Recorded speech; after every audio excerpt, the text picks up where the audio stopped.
What's happening, people? You're tuning in to Music and Motivation with Chris Davis. This is episode number 169, and I got a sweet, awesome guest for y'all today. My man, Adam J. Feather, is going to join me here in just a second.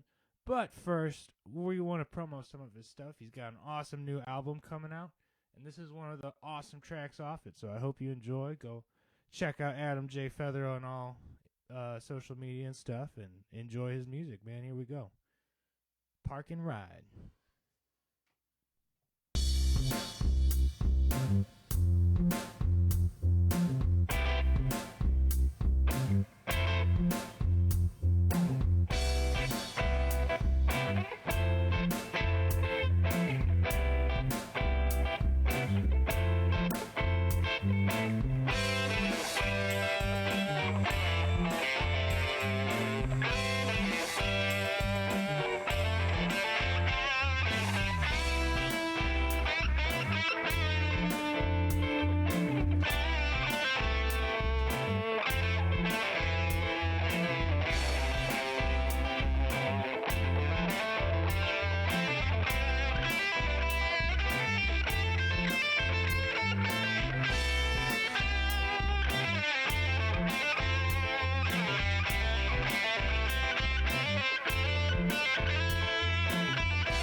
Wow, that was awesome. Solid ending from my man Adam J. Feather. And that was called Park and Ride. Dude, Dude, thank you again for being here, my man. Thank you for having me. It's always a pleasure and a joy to have you. Dude, we were alluding to this new album. What's the title of this new album? It's kind of funny. It's called Bird Leaves. Okay. Bird Leaves. Yeah. Because what are bird leaves? Feathers. Feathers. That's right. That's right. I dig it, dude. All about the puns. And then here. artist name. What's the official artist name you're going under? It's just going to be my name, Adam Adam J. J. Feather. Feather. No period with the J. Stylized, of course. It's just a little different. That's tight, dude. Yeah. I'm excited. And actually, off of that last track, dude, I'm getting lots of like chilling on vacation vibes. Like, I could listen to that at the lake all night long. You know what I'm saying? So, Dude, I'm glad. I'm glad that you're enjoying it, man. Because there's a lot of vacation vibes, chill vibes, and stuff like that on this album. It's a mix, 7 songs, 4 songs with vocals, and then 3 instrumentals. sweet. And all the instrumentals are laid back like that, super chill, hanging out, whatever. And then all of the songs with vocals are kind of love songs, So, not. There's one that could be maybe a sad love song, but the rest of them are kind of like happy, upbeat, like in love songs, Nice. type of thing. Nice. So that's kind of what I was going for, at least with it, because everybody loves love, right? Right. Like that's What's not to love about love, right. So,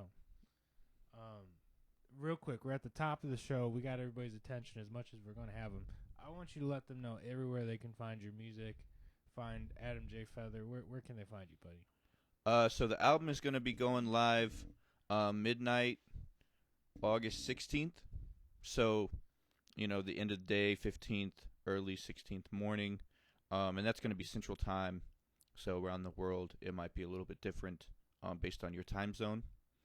But the main thing that we're going through is going to be Spotify, Apple Music, Tidal, Deezer, basically every music source that you can find or think of except for YouTube.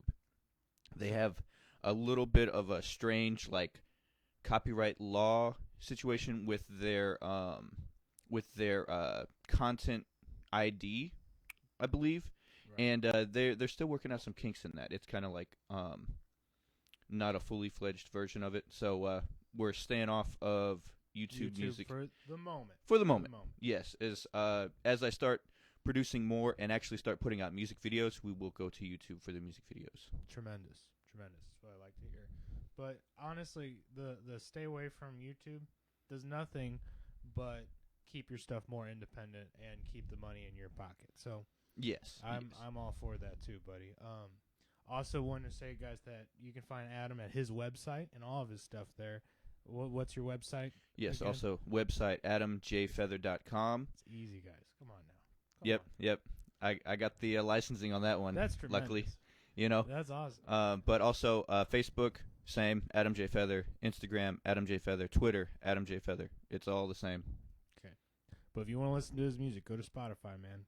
Spotify, Apple Music. That's what's going to help him out the most. So Adam, bro. Guitar tone for days, am I right?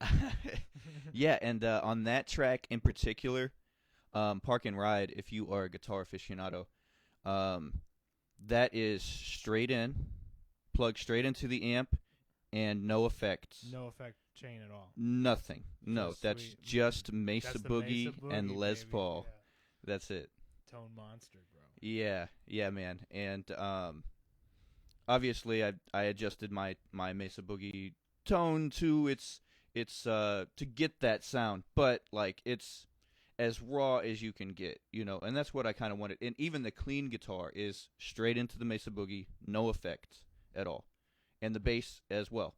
Although I didn't use a Mesa Boogie, I used a Fender Rumble or something like that. Yeah. I don't know, whatever we have in our home studio. That's cool. We got a Rumble 75, and that's a sweet amp.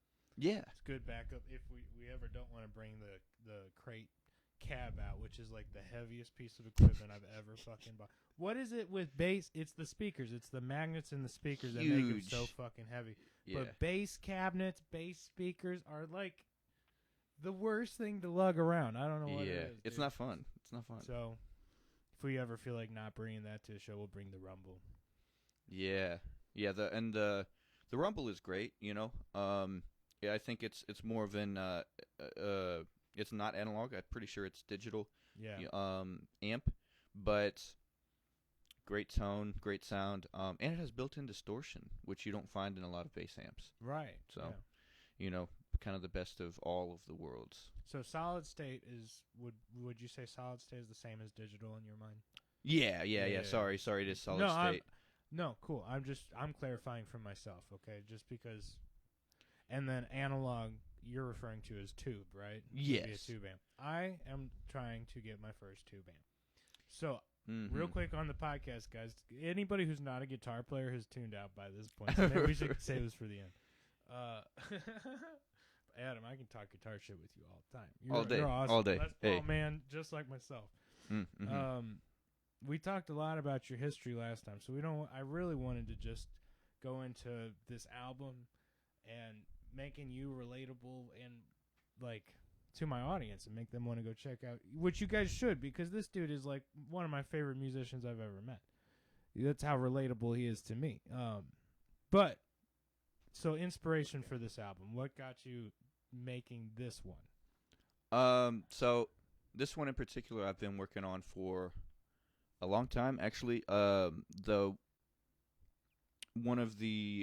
second track on the song or on the album, I've actually been holding on to for 10 years. I think I've had it in the bank, but I've always wanted. I didn't want to release it until I got it how I wanted it. You know, and that's always the trick with a musician. Every musician out there is probably ever a perfectionist, right? Yeah. You're like, man, there's another thing I could do to it. There's always another thing. You're mixing it, you're writing it, you're recording it on your iPhone, or you're mixing it in Pro Tools, or you're composing it in Finale, or you're putting it into, you know, like Fruity Loops or anything. Doesn't matter if you're a guitar player or a drummer or a rap producer or a rapper or anything. You know, it's always like, hey, I could go in here and do something else. It could be better, dude. Yes. It could be better. What am I not doing?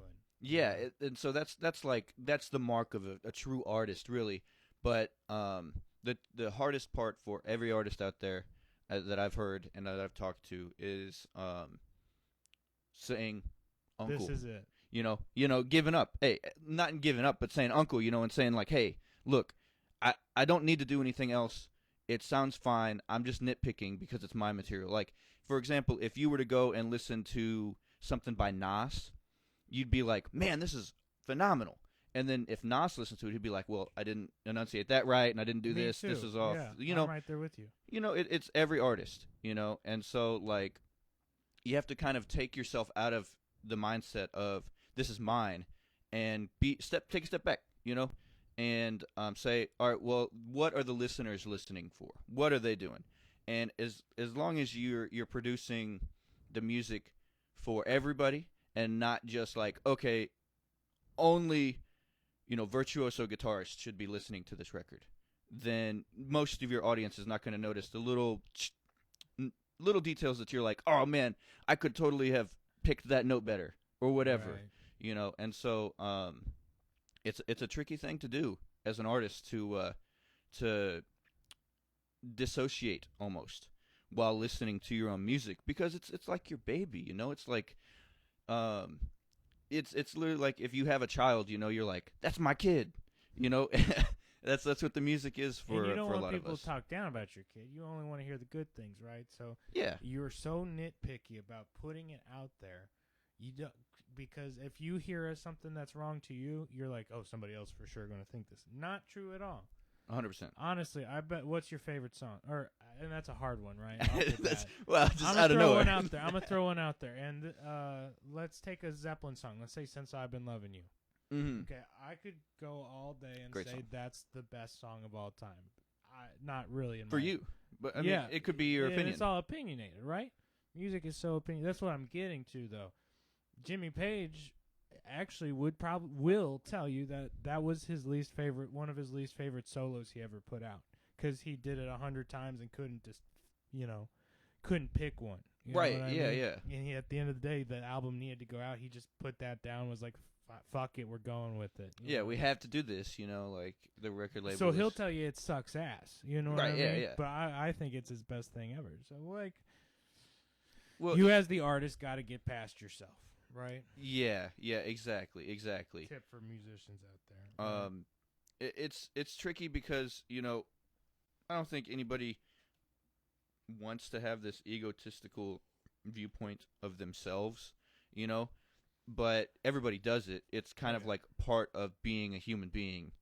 And so breaking yourself away from that is kind of like prying a board out of a floor. It's just, it takes time, it takes effort, and you have to do it just right, It takes experience, too. It takes doing it a time or two. Yeah. And I don't think it happens your first year or two of playing, also. I had a bit of an ego as a guitarist growing up. Most guitarists do. Right? You do. It comes with the territory, just like, and it's different kinds of egos. Failing in front of people a couple times. It takes playing with better musicians to check your ego. You know what I mean? And it takes humility, and I think that's learned humility. At least it was for me. Yeah. Right?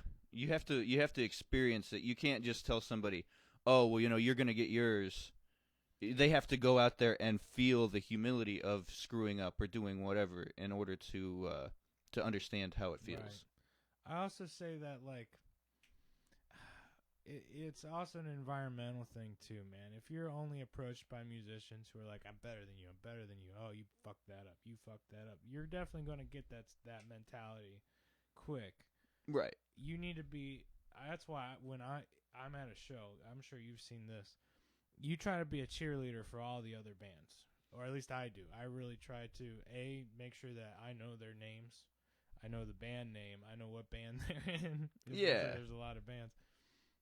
But I'm listening to them, you know what I mean? I would let them know, hey man, that rocked, and I get them psyched beforehand, because nobody does that for me. That's what I'd love to see. And when I did have people do that for me, I love them more for it. You know what I mean? It makes you feel good, Right. But it's also nice to have that person out in the crowd that's like, hey, you sound great, but hey, your vocals need to come down a little bit to balance with the band, or whatever, whatever it might be. Like, not criticism to make you fail, but criticism to make you better. That's going to make you better, right? Yeah. Like, there was a guitarist I saw the other night at that show we were at. Phenomenal guitarist. Phenomenal blues-style guitarist. Mm-hmm. I was having trouble hearing it because she had unconfident guitarist had all the reverb up to 100. You know what I mean? Yes. Like, if you just turned it down to half, you know what I'm saying? Right, just a small adjustment, it would sound better. You're not a bad guitarist. It would sound tremendous. You know what I mean? Right, yeah. Also, that's my opinion, too, so fuck me. Right? But well, she was tremendous, by the way, saying that out. Right. No, I agree. I agree with that sentiment, man, because it's difficult as a musician, especially when you're on stage, to know even what you sound like out in the crowd. Right. Not everybody from the band can walk out to the very back of the room and know, okay, well, my guitar sounds fine because the rest of the band is playing. I can hear my guitar. You don't get that from and not anybody. Every crazy motherfucker in the crowd is going to hop up on stage like your boy and fix the issue. You know what I mean? Right. Yeah. While you're playing. Right. Which, I mean, if it's not your show, then it's understandable. It's a little weird. Yeah, but it's a little weird. Well, when you're helping each other run sound, it's what it is. You do what you got to do to make your boys sound good, which is, by the way, 16th show. We're doing that. That's going to be fun. I already told Alex, he's a sound engineer too, so he'll help on your set as well. Okay, cool. Yeah. By the way, for anybody that's listening, I wanted to just promote that September 16th. I said August 16th the other day too. I fucked it. September 16th. It's a Friday, guys. September 16th, Broadway Boat Bar for Giving Tree and Adam J. Feather projects at the Broadway Boat Bar. You guys won't want to miss this awesome show. $10 at the door, and it's from 6 to 11. Music by Adam J. Feather starting at 6:30. So should be a tremendous time. Going to have a great evening of music and rock and roll. Very excited. Very excited. Got a lot of people that are interested in showing up. And we're going to be playing, my band at least is going to be playing original music off of this album that's coming out on that day. And I'm sure Forgiving Tree is also going to be playing a couple of original tunes, which I got the personal experience with a couple of weeks ago. Yeah. We trained Adam to be our stand-in bassist just in case Kelly didn't get back from a flight. Because she had a flight get in for the last show, 9 a.m. day of the show. And I was sweating. I was sweating on that one. But that's okay. It worked out. And thank you, Adam, again for doing that. And I'm always down to stand in if you ever need somebody. Certainly. So, yeah, man. Well, I know that you're a great bassist, and you have a little experience on drums, at least. Yeah, I do okay in a pinch, but okay. Oh, man. You'd kill on drums, though. You're awesome. Bro. So, tell me a little bit about the copyright process on this album. I kind of want to talk about it on this show, so you musicians out there who are thinking about putting out your first album can hear all of this. This is stuff that, your boy has to do, Adam has to do, and every musician out there who wants to get paid needs to do, okay? And protect your stuff. So, like... Yeah, it's very important, and it's somewhat fresh in my mind right now because I just did all of this. You just had to do it, you know. But so there's a couple of things that you really need to do as like a musician, and every musician out there should be doing all of these things. Most people, when they dig into it, they get really overwhelmed, and it almost like it prevents them from putting their music out because they're like, oh, well, I got to do this and this and this. Well, I don't know have if the money for this or this. So like, right. I guess I'll wait till the money's there, and then the money's not there because you're not doing this. Right. Well, at that point, you're setting yourself up for failure by saying, oh, well, maybe I'll just leave the album in production for another month. You know, it's not that good that I want to copyright it. I don't want to have to send my songs off to the Library of Congress. That sounds like... Sounds super official. Do right. I need to do all that? Yeah. Yes, 100%. Yeah. Do. But it's not hard. That's the good part about it. It takes a little time. I would plan for a whole weekend. If you just pick out a whole weekend, 2 days, don't stress yourself. 4 hours a day. You could do it all in one day if you really hustle at it. Or if you get good at it, you can do it in less than 4 hours in one day once you become a seasoned veteran at this thing. So it doesn't take a lot of time. The hardest part is just signing up for these services and knowing what to sign up for and what to put yourself onto so that you can get all of the money for your music that you're literally due to be able to put it out there. And a lot of people know about Performance Rights Organization, PRO. They've heard about it in some aspect. It's a hot button topic with musicians nowadays. Not only musicians, but also on the other side of things, venues. Most venues have to sign up for a performance rights organization. So a performance rights organization, in layman's terms, is just an organization that registers your music so that you get money for the music being played. And to break that down a little bit, let's say you put out your music and then you go to like a bar, or you go to a fitness center, or you go to the grocery store and you hear your song being played in that public space, you are due money for that in some way, shape, or form, because it's your money, it's your intellectual property being used, you know, and so it's something that's due to the artist. And most of the places that do that, where they play music in a public space, they also have to sign up for a performance rights organization to give the artists their due cut. And so as long as the artist is signed up and the venue is signed up, you are going to get money if you're played in a grocery store. You're going to get money if somebody plays you on Touch Tunes. You're going to get, and it's not a lot of money for each play. This is another thing that a lot of people like, oh, well, if you go on Spotify, you only get, like 0.6 of a penny for every play. Right. But that adds up over time. And so if you get 100,000 plays, that's like $100 in your pocket, Right. or $1,000 in your pocket, or whatever. And the more popular you get, the more money you get. So as you get more, like people like Drake, they're probably getting more than 0.6 of a penny per play because Drake gets And his music millions is of desired, plays. Right. And so it works out for your benefit to be able to do that. So the other couple of things that you need to do when you're putting this out is performance rights organizations sign up. So there's a couple of organizations. The big ones in America, in the United States, are BMI and ASCAP. There's a couple of others, but they're invite only. So, if you're a beginning artist, you got stick to BMI and ASCAP. Okay. Yes, one of those two. They both have their pros and cons. It's basically up to you to decide. BMI is free if you are a solo artist. Like in my instance, it didn't cost me any money to register with BMI, and they're going to be able to give me all of my dues for signing up, because I didn't rely on anybody else to write or record or do any. I did everything myself. Yes. And I know there's a lot of musicians out there that do it like that, where they do everything by themselves. If that's the case, you might as well do this because you're getting all of that money. Right, exactly. In that case, personally, I would think BMI is a better choice just because it's free. ASCAP costs $50, but that's a one-time sign-up fee for ASCAP. So in the event that you have like a full band and you split $50 four ways, that's $12.50. Mm-hmm. That's super easy. And that covers your whole band. That's the one-time fee, And so if you're a band, like for example for Giving Tree, it might be more beneficial to sign up for ASCAP. And it just depends on what you're doing.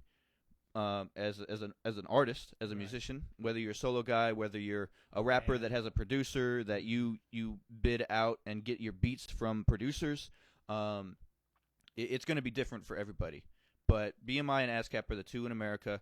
I unfortunately for anybody overseas, I'm not sure. You could check with your local authorities to figure out who runs your performance rights. Like for example, I know in England they have like one organization; they don't have multiple. Right. Tell you what, if you type into the Goog, what is Sweden's version of BMI or ASCAP? Easy. There you go, guys. Chris solved the problem. All right, See? Let's keep going. Yeah. So that's number one. You can sign up for there. Now I wouldn't say go forth and immediately register everything as soon as you sign up.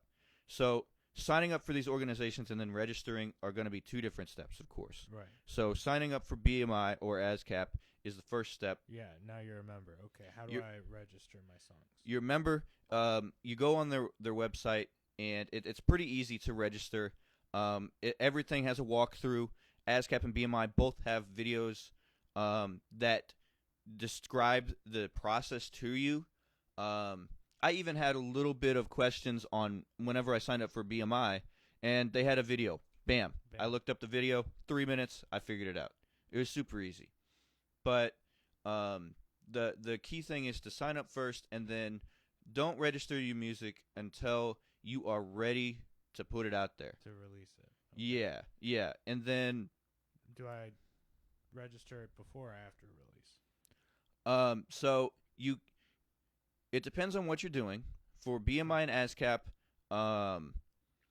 you can put all of the information of the songs in and then save it so that you don't have to push them through the pipeline until you're ready. So if my release, my release is going to be on the 16th.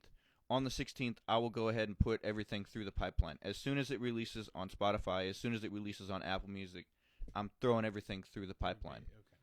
It's going through BMI. It's going through also the next one that I will recommend. This is number 2, guys. Is signing up for Mechanical Rights Organization, and you just sign up for that. So in the United States, it's called the MLC, and it has you just sign up. You don't have to do anything else. They will track anything that's produced by BMI, anything that's thrown out there by ASCAP, anything that's thrown out there by any of these other companies. They're going to keep track of it, and they're going to send you your dues. So all you have to do is put in your name, your address, where they can mail the check to. If you want to do direct deposit, you can do direct deposit, put in your bank account information, and it's literally just a sign up. You can do that at any time, too. So that might even be the very first step, but, of course, researching this stuff and just figuring out what party you're in, what kind of artist you are to be able to do this stuff. Right. Again, this is the Mechanical Rights Organization? Yes, Mechanical Rights Organization. You can Google that. In the United States, it's the MLC, Mechanical Licensing Corporate, something collective, I think, maybe. And that's actually run by the government in the United States. In the past, it was like Harry Price or something like that, Harry Fox organization, which was an independent company that did all of this mechanical licensing for people. But in 2021, the United States government set up this MLC to do that same job. So it's no longer a private corporation. Now it's the government is literally going out there and getting money for you. It's amazing, right? It's amazing. One of the few situations where that happens. Unlike the IRS, Okay, so we've talked. You need to register with the licensing company first, like BMI or ASCAP. Then you need to get your mechanical rights organization. Might as well. It's money. Go ahead. MLC. What's our third thing? Another one is Sound Exchange. So that's gonna go on to, so the first two, the PRO and the MLC, is for songwriters. And so if you are the composer, if you're the songwriter, if you're the person that put pen to paper and write these lyrics down, if you're the person that got your iPhone out and typed down these lyrics, or typed down this chord progression and recorded it into your phone, you're the one You did it. You're the one that's doing it. You're the one that gets the songwriter portion. Yeah. So then there's a secondary portion. It's called the artist portion. If you are in a boat like me, where I wrote and produced everything and I performed everything on my album, you are also considered an artist. You're a songwriter and you're an artist. So in the instance where, let's say, you write a song and then you submit it to somebody else to perform, they're the artist. They would be responsible for this artist half of things. For the example of, let's say, The Forgiving Tree, I don't know exactly if you guys are all writing the songs together, or if you're planning on saying, Chris is the one that wrote this song. There's some that, I wrote alone. There's one or two that Kelly wrote alone, and then there's a couple that all three of us wrote. Yeah. So, So it would be dependent upon you and the band to either agree, hey, you wrote these two songs. What percentage of this did you put in? Yeah. That'd be something to agree upon. For example, a lot of bands out there, for example, I think Queen. I'm pretty sure Queen. I could be wrong on this one. But I'm pretty sure they just registered all their music under Queen. They registered it under the band as the artist. So in that instance, the band is the one that wrote the songs. They have an agreement with each other how they're going to split the money. And so that has nothing to do with, BMI or ASCAP or anything. BMI and ASCAP are just going to pay the band, and the band is going to split it 4 ways. Yes. Or whatever they do. Yeah. Right. So if that's what the Forgiving Tree wanted to do for, let's say, the songs that you all wrote together, totally possible. It's built into the process so that you can do that. And it's also possible for, on 2 songs that you say Chris was the songwriter, and then Forgiving Tree performed it. You know what I mean? 100%. Yes. So on the artist side of things, there are 2 other things that you need to do. If you're an artist, if you're the one that's performing the song, and you're recording the album, and maybe somebody else wrote the song, but you're the one that's on the recording it. Okay. So, for example, performing it on the record. How do you say it like that? Like somebody, performing it on the record. Like somebody like Stevie Ray Vaughan. He covered a lot of songs. He wasn't the original artist, but his version of Little Wing is listened to X amount of times versus Jimi Hendrix's version of Little Wing is listened to Y amount of times. Yeah.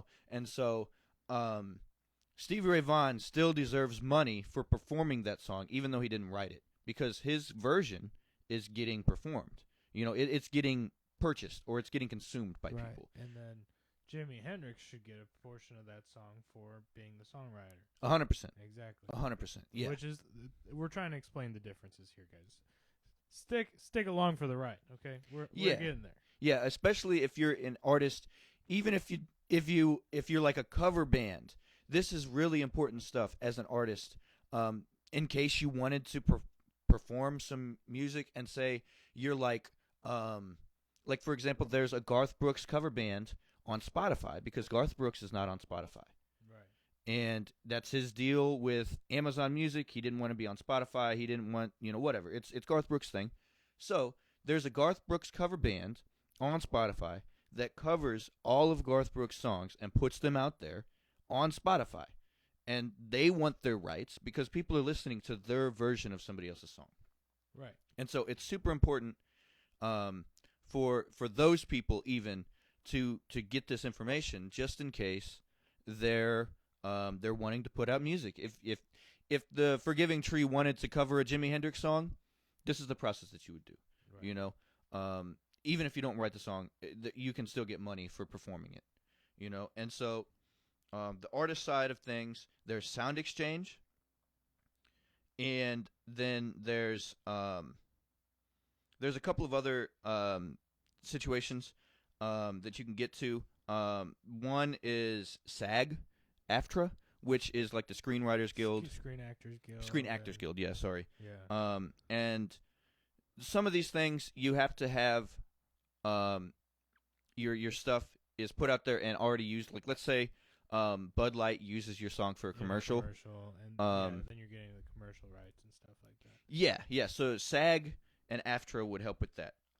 There's also a sync licensing company, which is actually really important.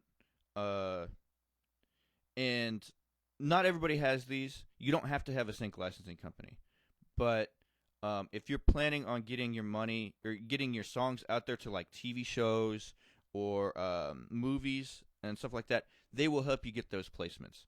So you can go out there and do it yourself if you really put the footwork into it.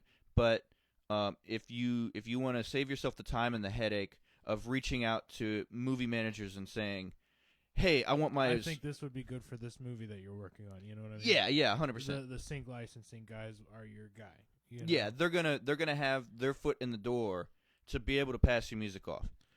Now the con to that is that they work with lots of people. They might not suggest your music if it's not something that will fit to the thing. Yeah, just like an agent, they're kind of like your agent to the commercialized music industry. Exactly. Right. Exactly. Yeah, and then versus Taxi, where you're doing that independently, they're the middleman for you, but you still got to be putting in the requests to, hey, look at this, this is my music, it would be good for this, here's your listing, you wanted this, shit like that, Yeah, exactly. So then the next thing, outside of those optional things, is a distribution company.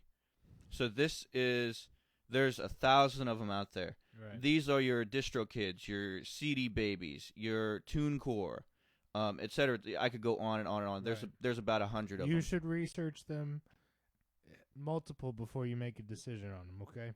Yeah. Don't go for the first one that you get, that you see that it looks shiny. Ooh, I'm going to go for that. No, this is not something that you want to do.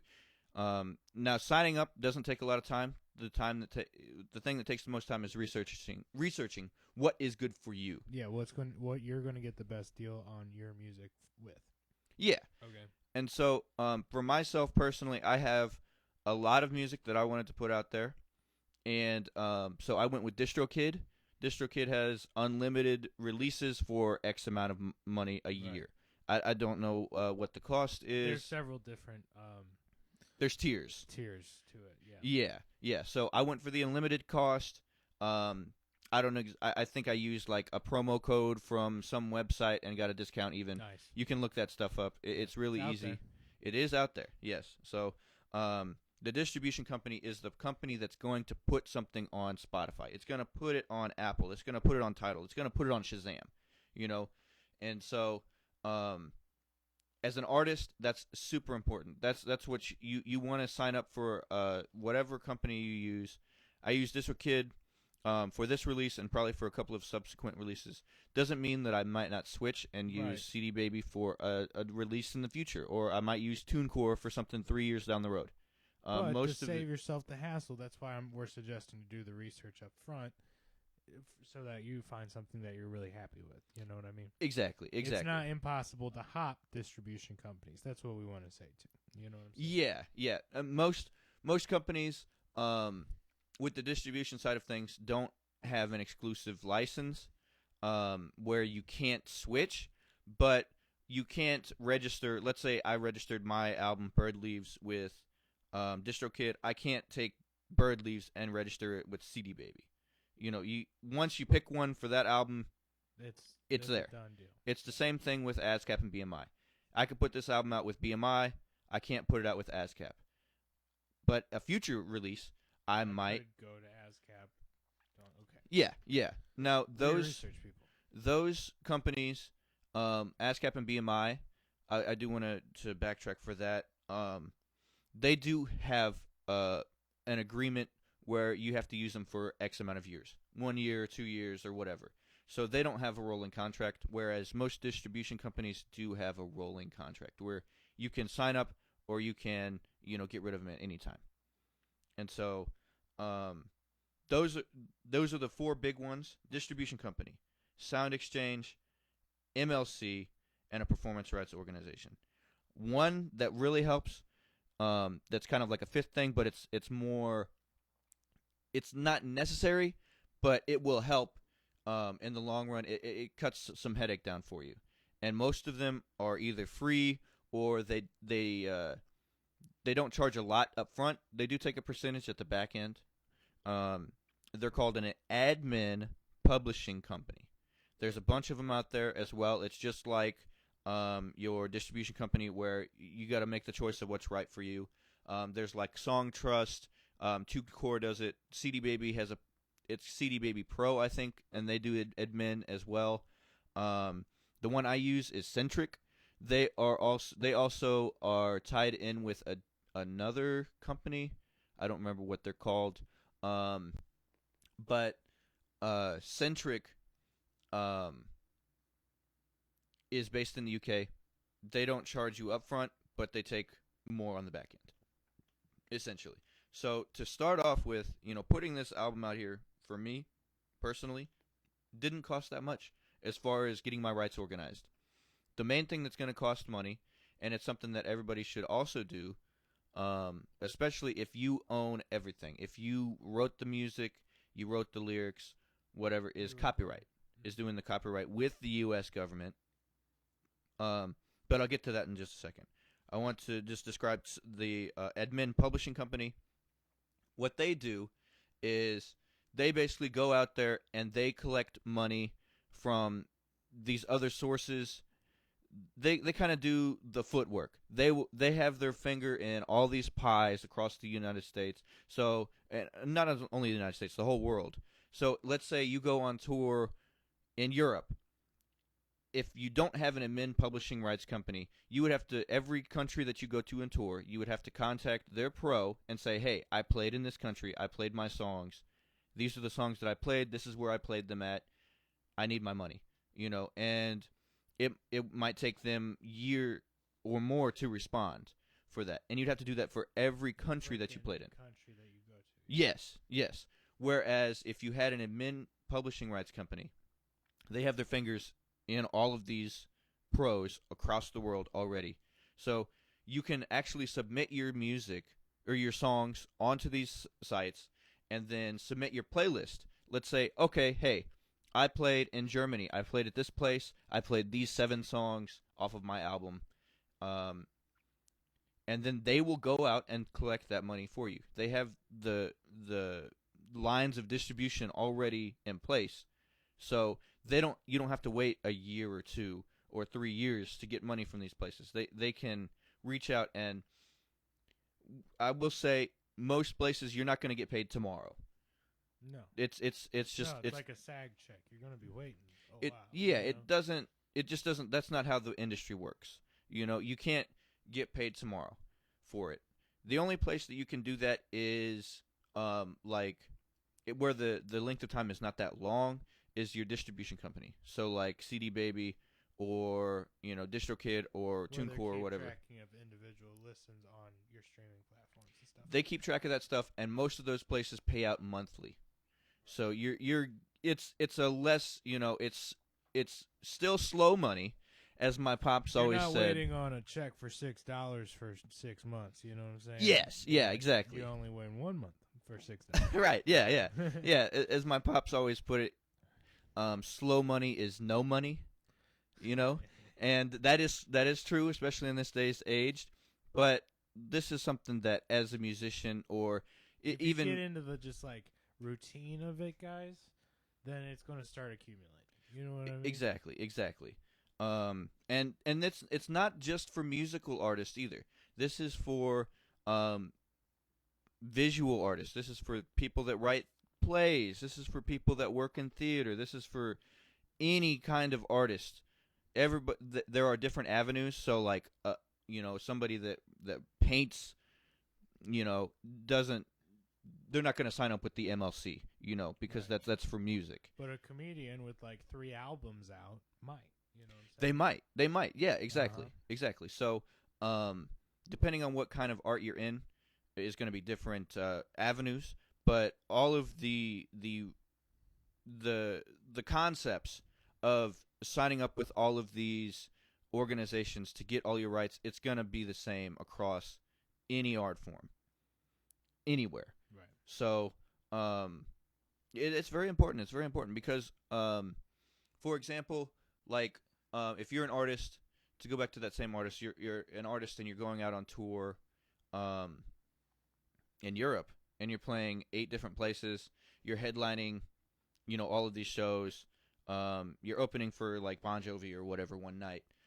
You are due money for performing there, especially if you're performing your own music. Right. And in some instances, this can actually be more money than you're getting from your plays on Apple or Spotify. Right. It could be also more money than, let's say, Bon Jovi is paying you to open for them. They might pay you $2,000 to open for you, and the money that you get for performing your music and opening for them could be $5,000 or $10,000. And so like it's super important that you don't skip over this as an artist of any sort, because you're just leaving money on the table if you do. Yeah, it's like walking away from a poker table, leaving, and you left all the chips. You know what I mean? Yeah, or you only took one stack of the chips. Like, I just need this $5, and you're leaving $10,000 there. What the fuck are you doing, dude? Right. Yeah. I've got my ASCAP. That's all I need, right? Well, it's not. You need all of these other situations. That's why we're having this conversation with you guys too, okay? Because we want you musicians to be making all the bucks you can. So, because we love you. We love That's you. Right. We're here yeah. for you. I think we might skip over our tips section this week, though, because that was a lot. That's tips right there. That was all tips for you. But yeah, I definitely want it. It's fresh in my mind, so I really want to help other musicians out there that are on the fence about producing their music, on the fence about getting out their music, or they want to get out their music, but they don't know how. Well, these are your step-by-step situations. And so to wrap up and get back, I had one thing that I wanted to mention about the copyright. U.S. copyright is that does cost extra money. So it costs money for the Copyright Office to process your claim to get your music listed in the Library of Congress. Once it is, though, there's no extra fees. It's in the Library of Congress forever, and it will always be associated with you as an artist, unless you have like a situation where like you transfer rights to, let's say, like you pass away and your rights transfers to your daughter or your son or whatever. In that case, you can set that up with the U.S. government as well, with the Copyright Office. So their fees right now, if you do it online, it's $65 a song, or it's a prorated amount if you register all your songs at once as an album. And so it'd be a group of published works or a group of unpublished works. And I will say their website is much trickier to navigate than any of these other situations. They're tough. It's a government website, you know. It's they don't have an app for the Copyright Office. It's just for the Library of Congress, motherfucker. That's what I mean. It's too official to make it that easy. But they have all the tutorials that you need, and everything has a little question mark where you can click and say, "Oh, well, what does this mean?"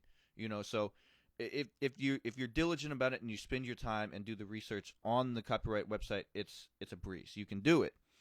But I will say with the copyright website, you know, it's going to cost a little bit extra money, and also this is also something that you have to wait until after it's published. So if you try to register your unpublished works, which you can do, you can pre-register your music or your comedy or your book or whatever you write. You can pre-register it, but it doesn't guarantee that your name is going it doesn't mean that you're going to be registered when it is published. You have to make those separate steps. So if you pre-register, you still have to register. If you register unpublished works, you still have to re-register them when you publish them. Gotcha. You know, and so all of this, like the pre-registration, this unpublished registration, is important if you're saying, hey, I want to write this book. I want the book title to my name, but I haven't finished the book yet. You can pre-register that. That's why you would do it, guys, so nobody can steal your thing, right? Exactly. But before it's done. And in copyright law all over the world, for most places, there might be some outliers in some like strange country that I'm not aware of, but in most places in the whole world, copyright is yours as soon as you set pen to paper to write. Whether you're writing a book, a comedy special, an album, whatever. But if somebody else puts out something that either copies your work or sounds very similar to your work or straight up stolen out of your catalog, it's going to be really hard for you to defend yourself as an artist or as a composer or as an author if you don't register stuff with the Copyright Office. Right. So technically it is yours. Let's say, you know, I wrote that one song, you know, on this album 10 years ago. It's been mine for 10 years. But within the last 10 years, if anybody else had published that song, it's tough luck. It's tough luck on me because I never published it. I never registered it before. Mm-hmm. So, in those instances, the pre-registration or the unpublished registration is helpful. But if it's a situation where, like for example, I didn't share any of my music anywhere until now, until I'm getting it out there, and the laptop that I use to write all of my stuff is not connected to the internet. So there's no chance, unless I leave my laptop at like a coffee shop, for anybody to steal any of my stuff. You know, so I felt fairly secure in not publishing or not registering it before it was published. Right. You know, because the chance that somebody else heard it, is going to use it, is slim to none, right? Yes, 100%. Whereas me, who's played some of these songs upteen times at clubs or recorded entire shows and posted entire shows, somebody might have heard that and really liked it and sat down and been like, man, I'm going to learn that on guitar. Yeah, you know and then, you know, and then we have problems. I'm talking to you, motherfucker. Hey. Unless they referenced you properly. You know, if they're saying, "Oh, well, this is a Forgiving Tree song." Well, yeah, thank you. In that situation, then you know it's good. But if they're trying to pass it off as their own, that's where the problem lies. That's when you're gonna get the doorknobs to your ankles or whatever the fuck I'm gonna have to do. Right. You know what I mean? It's gonna be a problem. Yeah. The chain's gonna come out. You know what I'm saying? Like, whoop, oh, it's already out. The chain's out. Chain's have been out. Oh man, but yeah, I wanted to go through all that stuff because it was fresh on my mind. I just went through all of this stuff, so I've been like just thinking about it nonstop for months and months and months, and it's something that I know will help every musician or artist or author or comedian or movie producer out there that wants to do something, it's gonna help you guys. So take a weekend to do the research. Take the next weekend to do all of your registration, and you're gonna save yourself tons of time, tons of effort, tons of headache in the future. You're going to feel so much more official, too, and you're going to start making in a couple extra bucks a month. You know what I'm saying? Right. Like, why not? 100%. So, dude, thank you. Thank you for laying it all out for us. And you know what? Hey, if you missed any part, you zoned out, guess what? It's recorded. You can go back and watch it again and catch what he said. Right. Scrub it back a little bit. Scrub it back. Wait, what did Adam say? What Right. do I need to do? I know I rambled there for a little bit on a lot of stuff, but it was all useful information that I'm going to go back and listen to a few times. While I'm doing it, I'm going to be like, okay, what do they call that? Right. Yeah. Okay. But it's going to help. That's all it's designed to do. That's all I wanted to do was just help people, because as an artist myself, I've struggled to understand some of these terms. I've struggled to understand the process, and it's taken me a long time to figure out what I'm doing with it, how I'm going to do it, and then muster up the courage to be able to put all this stuff out there. And, it's easier than you're telling yourself it is. Yeah. Okay? It looks like a mountain of, terms and phrases and MLC and BMI. I thought that was body mass index. No, right. It's ingrained in your mind now that it's Broadcast Music Incorporated or whatever the hell it stands for, but whenever you step up to the mountain, you realize it's an anthill. It really is not a lot to cross. It just seems like, if you tried to kick down an anthill, it might be a little messy, but unless it's fire ants, it might kill you. But all we're saying, guys, is don't tell yourselves you can't. You know what I mean? Because we can, you can. It just takes a little bit of the footwork, and, man, that's what we're trying to talk about, help you guide you through that release process, dude. And that copyright process. So, hey, you guys got what it takes to release your music. Dude, I'm so excited to hear your release of music. Oh, yeah, man. Yeah. That's going to be so cool. Hey, man. One more time, what were we calling it? Bird Leaves. Bird Leaves. Bird Adam Leaves. J. Feather. No period. Yeah, exactly. There you go. You got it, man. You got it. No, I'm really excited about this. And it's it's like my first release. So it's something to be really excited about, but it's also it's like starting the race. Now I've released this one album. The next one's going to come really soon. The one after that is going to come really soon. Oh, you got to make it a yearly thing almost, dude. At least that's how I was trying to do with the jazz hop stuff. Is okay, I'm good at doing this, and I need to do it. I need to release another one by April 20th next year. That was always my release date for my other album. So okay. That's this last year off, and I'll be it, guys. I'm gonna release something again this year. We're doing it. We're doing it. That's awesome. I didn't know that you released something, man. I'm gonna have to check that out. Yeah, bro. Chris YouTube? Hippie Davis. YouTube? Or prefer Spotify. Spotify. It's on Spotify. Yeah. Hell yeah. All right. But that's why we had to have this copyright discussion, because your boy is going to get paid. Okay? There you go. Yeah, man. We gotta go get that money. You know what I'm saying? And the thing, also, just one last thing about this copyright stuff and this registration, all that. Most of these companies will hold your funds for up to 3 years, so you can retroactively copyright your shit. You can retroactively register with BMI, and most of these places will hold your funds. So if you wait too long, you're gonna lose out a little bit. But come on, guys, go get the money on the table. That's what we're telling you. Okay? That's right. Yeah, they're gonna hold it on the table for you, even. In most poker games, people are gonna be snatching those chips as soon as you step away. And these rights organizations and these collectives, they're really here for you guys. They are. They're trying to help musicians out, man. Just like Adam J. Feather here, man. Thank you so much. Hey, man. Well, thank you for having me on here. I don't know if we're running close to time. Let's wrap it up here in a second, but anything else you want to throw in there for our listeners? Oh, man, just have fun and be yourself. Just get out there and put it out there. That's the main thing that I think most people are afraid of doing. They're afraid of just getting out there. It's a lot of what if I do this, what if I do this, what if I don't that, what if I blah blah blah blah blah blah blah. Stop saying what, stop saying if, and just hop on it. Hop Yeah. on the train. And stop telling yourself you can't, too. I hate It's a big that one. word. I can't do this. I can't do that. Yeah, I mean, you and I both know that. We have these students, and I'm sure you've heard that a million times. Oh, I can't do that. Yeah, you I can. tell myself that 100 times. And Yeah. you know what?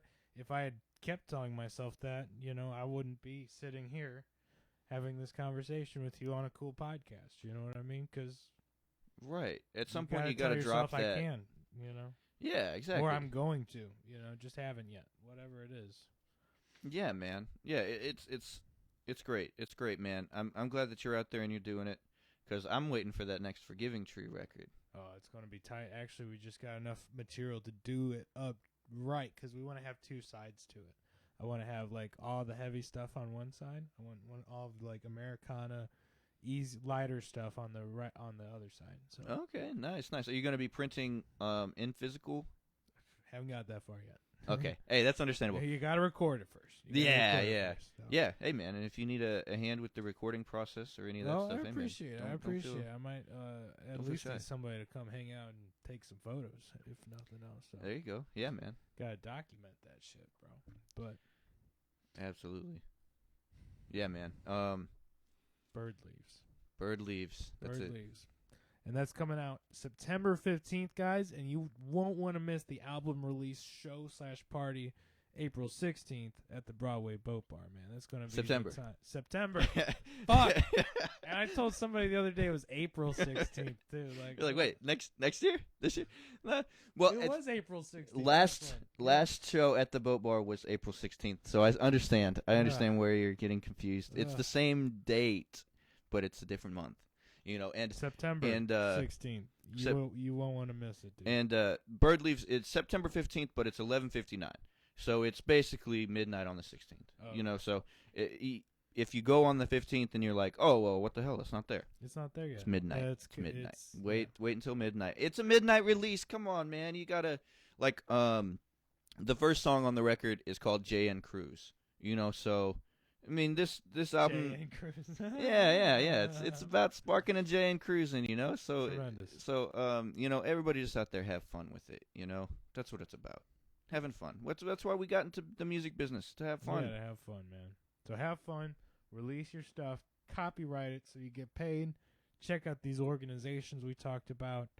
And have a great rest of your week, guys. Thank you guys for being here. Thank you for being here again, bro. Hey, man. Appreciate you. 20th fist bump today. I know. I'm good at it. That's why you do it enough till you get better. You keep practicing. That's right. Absolutely. All right. Well, is that all? Yeah, that all? That's That's it? We'll call it there today. Thank you guys for being here. I'll be back next week. And, go check out Bird Leaves, Adam J. Feather, Spotify, any streaming platform. Mad love and respect, everybody.